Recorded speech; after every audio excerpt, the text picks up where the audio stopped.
Ẹ káàbọ̀ sí bíbélì kíkà ojoojúmọ́. Òní a ó máa kà látinú ìwé Éfésù orí ìkarùn-ún ẹsẹ̀ kẹẹ̀ẹ́dọ́gbọ̀n dé ẹsẹ̀ kẹtàléníọgbọ̀n.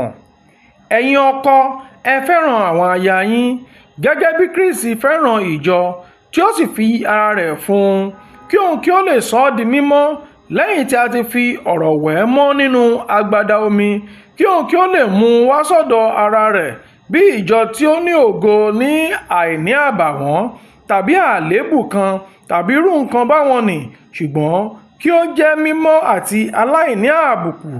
Bẹ́ẹ̀ ni ó tọ́ kí àwọn ọkùnrin kí ó máa fẹ́ràn àwọn aya wọn gẹ́gẹ́ bí ara àwọn tìkára wọn.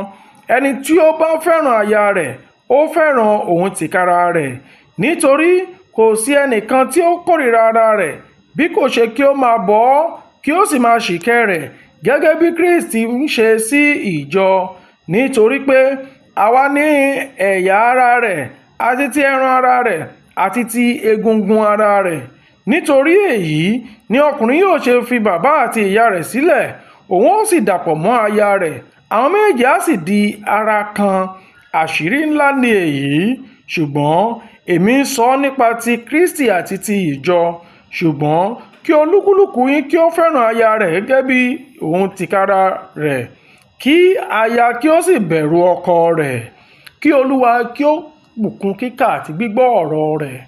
Àmín. Títí di ọ̀la, ó dàbọ̀.